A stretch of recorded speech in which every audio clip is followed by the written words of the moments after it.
बात करेंगे कि तहरीक लब्बैक के साथ हमेशा की तरह फिर ज्यादती हुई।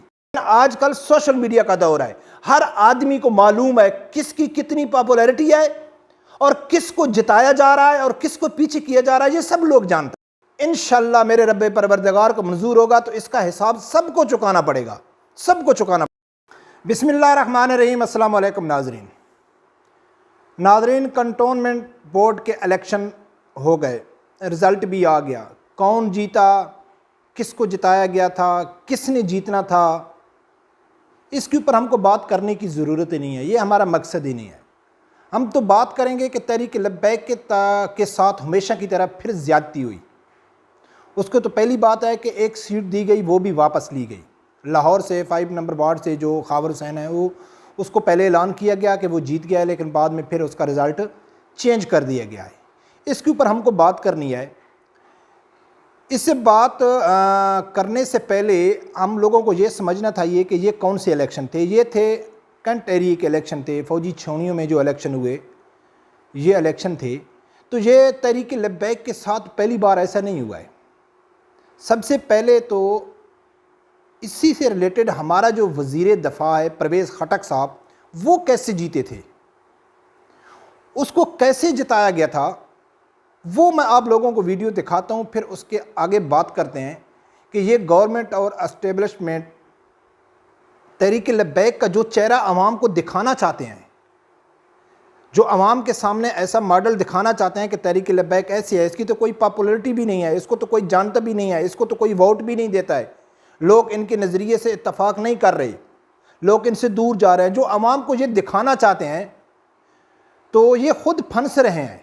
जी हाँ, मैं आप लोगों को बताऊंगा कि ये खुद फंस रहे हैं, बुरी तरह फंस रहे हैं, उसके ऊपर भी बात करेंगे। लेकिन सबसे पहले मैं आप लोगों को स्टार्टिंग में वो क्लिप दिखाऊंगा, वो क्लिप देखो, फिर आगे बात करते हैं। मुझे आपको इंटरप्ट करना पड़ा है। बलोचिस्तान वालों से मुझे बड़ा प्यार है, मुझे बड़ा अच्छा लगता है कि उनको ज्यादा मौका दूं, लेकिन एक रिजल्ट आया है। परवेज़ खटक साहब हार गए हैं। PK 64 नौशहरा से 15,000 से ज्यादा वोट लिए जीत गए हैं। तहरीक लब्बैक के सैयद हैदर अली 16,000, तकरीबन 17,000 वोट, तो 15,000 वोट परवेज़ खटक के हार गए हैं अपनी नशे। ये तो काफी बड़ी डेवलपमेंट है। काफी देर से आई हुई है, आप लोगों ने पता नहीं क्यों चलाई है, ये काफी देर से खबर आई है। सबसे बड़ा अपसेट है।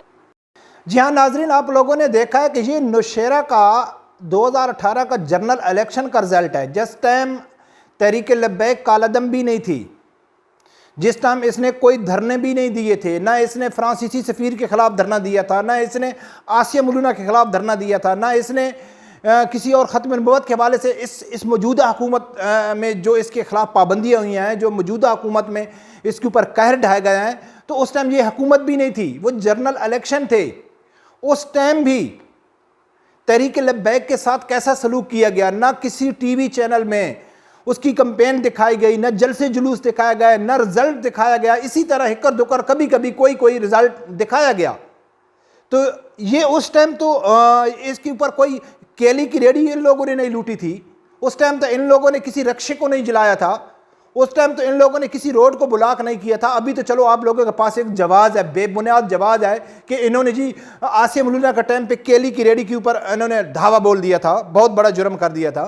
बरकत मेरा बात करने का मकसद यह है नाजरीन कि जो हमारा वज़ीर दफ़ा है वो भी जैली इलेक्शन जीत के वज़ीर दफ़ा बना हुआ है। जो PTI हुकूमत कहती है कि हम इलेक्शन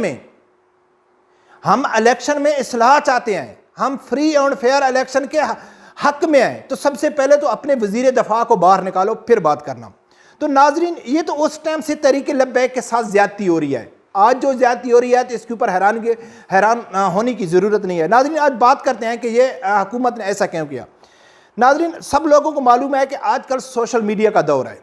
हर आदमी के पास एंड्रॉयड मोबाइल है, स्मार्ट मोबाइल है। वो किसी टाइम भी किसी जगह में भी कोई वीडियो क्लिप बना के वो सोशल मीडिया पे शेयर कर देता है, लोगों के पास ओरिजिनल रियल इंफॉर्मेशन पहुँच जाती है।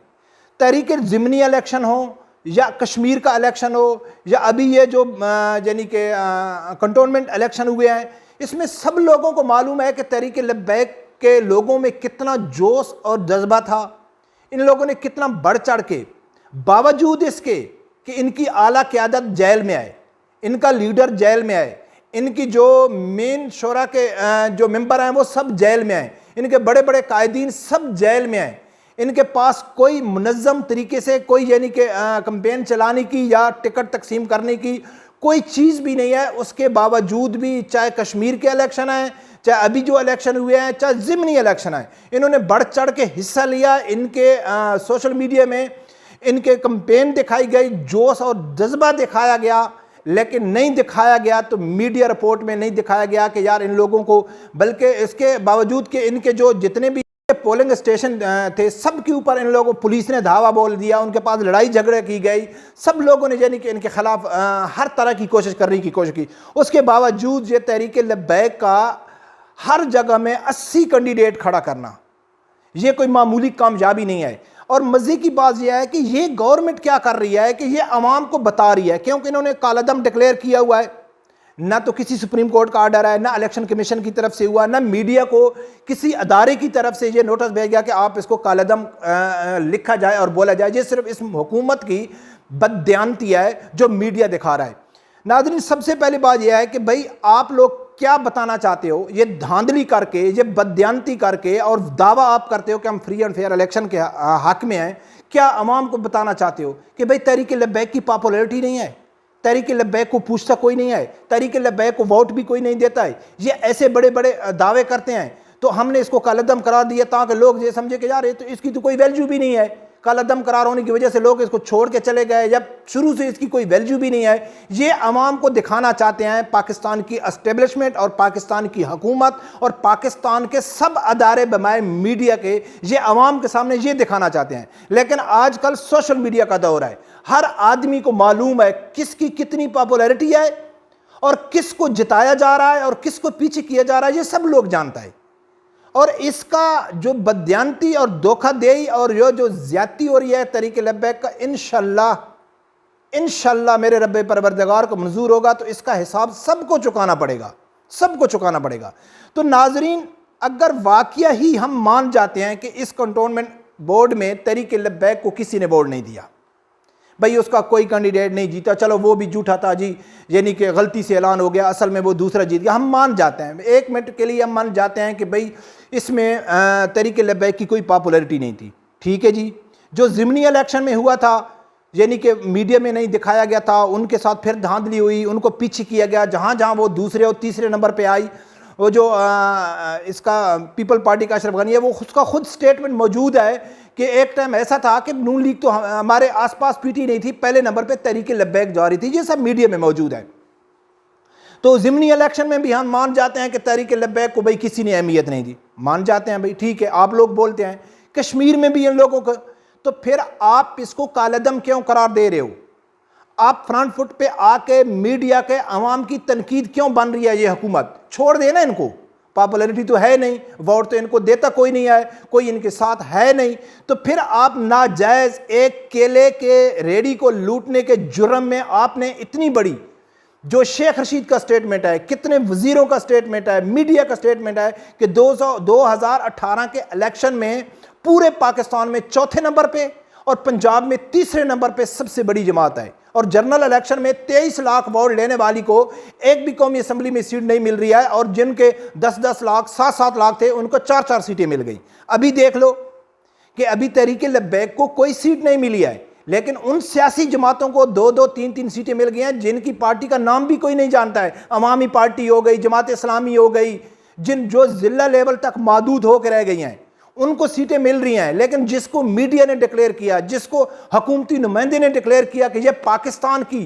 कौमी, पूरे पाकिस्तान की चौथी बड़ी जमात है और पंजाब की तीसरी बड़ी जमात है, तो इनको कोई सीट नहीं मिल रही है। अवाम इतनी पागल है या अवाम को इस चीज़ की समझ नहीं है?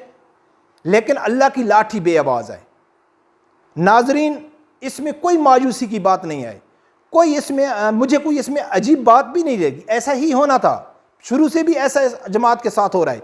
लेकिन ये पाकिस्तान की एस्टेब्लिशमेंट, पाकिस्तान की हुकूमत, पाकिस्तान के अदारे, पाकिस्तान के जितना भी मीडिया है, जानबूझकर एक जो हर इलेक्शन में ये जमात साबित करने की कोशिश कर रही है कि हम कौमी धारे में आना चाहते हैं, हम एक प्रॉपर तरीके से हम इस हुकूमत में रहना चाहते हैं, हम अब सियासत करना चाहते हैं, हम इस मुल्क का निज़ाम में तब्दीली लाना चाहते हैं, हम इस मुल्क की इस्लाह चाहते हैं, किसी चोर रास्ते से नहीं, किसी इलीगल रास्ते से नहीं, एक लीगल प्रोसेस के जरिए। लेकिन फिर भी इसको जानबूझकर साइडलाइन किया जा रहा है, जानबूझकर इसको दबाया जा रहा है। मुत्तफिका जो अपोजिशन हो गई, मीडिया हो गया, सब मिल के इसको साइडलाइन कर रहे हैं, इसके साथ ज्यादती कर रहे हैं।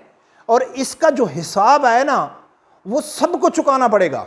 जो इस टाइम खामोश हैं, ये सब ड्रामा देख रहे हैं, कोई किसी की जुर्रत नहीं है कि किसी मीडिया में आके बोले कि भाई आप इस जमात के साथ ज्यादती क्यों कर रहे हो। लेकिन इंशाल्लाह वो वक्त दूर नहीं कि इस तरीके लब्बैक के साथ ज्यादती का जो हिसाब है ना, वो सबको चुकाना पड़ेगा। फिर उस टाइम कुछ भी नहीं हो सकता होगा, जो वक्त होगा वो गुजर चुका होगा। रब परवरदिगार से यही दुआ है कि अल्लाह ताला हर आदमी को हक साथ सुनने की और उसके साथ खड़े होने की तौफीक अता फरमाए।